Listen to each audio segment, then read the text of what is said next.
Potential Derby and Oaks aspirants. All in. They're away and racing. From the inside, Bronze Wing commenced pretty well, and also Racy Ava jumped into its stride very quickly. Also going up there as well soon after the start is Countess Kinski. Fair Scenari comes over, driving forward Big Shot Paddy, and also Scarlet Image getting up there into a handy spot, settling into stride. Snitzer Tune going around them 3 deep in the early part. Getting back the Tote Crusher Mahuka. Over on the inside is Uncle Con. Further back the Real Zeal, Brookings Springs, and then came Megadon and Moshard and Donafic quickly dropping to the back end of the field. They start to string out at the 1200 metre mark, and Fair Scenari had gone to the front for Castle as they work out by the 1100. Fair Scenari led by a length over Snitzer Tune. Over on the inside then in third placing Countess Kinski. Around the outside Mahuka just reefing for a bit more rain, pulled its way up there 3 deep. He's going to send it forward, the speed slackening now. He rushes up to get outside of Fair Scenari, and he might even have a dip for the front, and the pace got turned up a fair few cogs at that particular stage. Big Shot Paddy's back there running 5th. The Real Zeal over on the outside. Racy Ava getting a good run on the rail, being trailed in turn by Scarlet Image, and further back behind the Megadon. Bronze Wing on the fence is next of all, then Moshard further back, then came the Tote Crusher. Uncle Con well back on a Fick, and Brookings Springs is last of all. Nearing the corner, 450 out Mahuka. It leads the way by a length and a half. The Fair Scenari coming around its heels now, off the fence to lay down the gauntlet once again. They're about 2.5 to 3 in front. Racy Ava's getting home well along the fence. Big Shot Paddy battling away with Snitzer Tune. Further back the Real Zeal. Fair Scenari reaches the lead again. Here comes Racy Ava though. It's Fair Scenari at the 150. Racy Ava draws level, hits the front soon after. Big Shot Paddy continues to run on,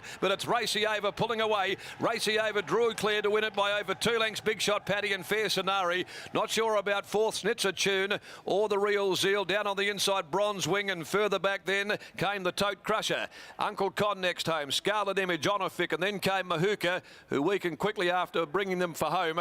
A gap in the field to Brookings Springs and Moshard. Then came Countess Kinski, and a distant last is Megadon. Number 12, Racy Ava, the fave, gets home. Takes out race 6 of the day for Joey Azapati.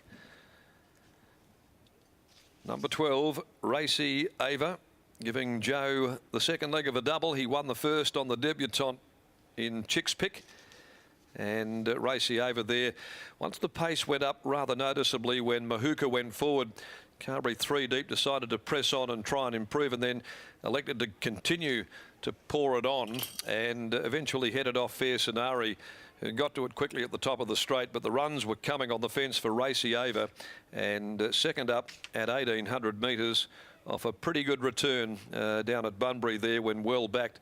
She's gone on with it today, the Testarossa Zastava filly, to score for the Pierce brothers. Number 12, Racy Ava first for Danelle Pierce, the Red Slipper Syndicate, KG Hughes, R. Peterson, M. Pink, and also the YTB Syndicate, along with A. Karen, N. Breckett-Chiroli, and T. Hatton.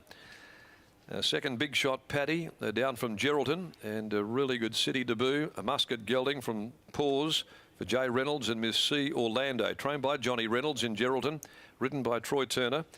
Fair Scenari third, a Trade Fair Scenari gelding for Craig Yeo, N. Pinner, Tony Bahagia, trained by Stephen Miller, ridden by Andrew Castle. 2 1/4, a long neck. Margins 151.78 there, the time 35.82, the 600 sectional. Snitzer Tune grabbing 4th, the Real Zeal 5th home. Next of the day, the running of race 7, the sign-on handicap, 2,200 metres at 4:30. Number 6, He's Done a Runner, comes out there along also with 14 Fashion Forward. Craig Staples on 15, Blue Tracer in the next of the day. Okay, well, she stepped up to the 1800. She handled it really well. The Oaks, no doubt, here through the autumn is on the radar for the Pierce boys with Racy Ava and her performance there. She won in dominant fashion, Gareth. That indeed, Darren, and Dan Pearce joins us here. There's a few happy owners. I think the boys just knocked off, got the early mark from the boss, and headed to Ascot today to cheer on Racy Ava, and she was impressive again. Yeah, she was very impressive, and it's good to see when you have a bit of a plan for a horse, and we've had an opinion of her for a while, so it was nice to see her get the job done. She had a lovely run in Transit, and I guess you would have been happy when the speed was clapped on down the side. Yeah, she had a good run, and Joey sort of piloted his way through well, and he had a bit of a horse underneath him, which helps. What's the goal for her this preparation? Oh, look, she's come back on an Oaks prep, so you got to have them back at the right time, and if there's no use having something that's going super a month after the Oaks. So she's a nice filly and with a bit of a pedigree as well. So we'll step her through some stakes races and see how we go. She hit the line beautifully over the 1800 metres today. What's her best trip in your mind? Oh, look, we're still learning about her. So she's a pretty athletic girl, very clean-winded. So I would have thought, and the way she hit the line there, I would have thought the further the better. Exciting times for the owners. Exactly. Well done. Thank you. There's Dan Pearce there. Big Shot Paddy was good, and Fair Scenario wasn't a bad effort as well. On pace, finishing third, and Snitzer Tune back in fourth. I tell you what, Brittany, Joe has a party's riding in really good form, and he kicks home another winner. That brings up a double for Smoke and Joe today. It sure does, after he saluted in the first with that 2-year-old. So a double for Joe as a party, who's riding in great form. And that was another fantastic ride from Joey. Joey, she put the riding on the wall the way she hit the line last start, but she was slow away today. She was very quick away.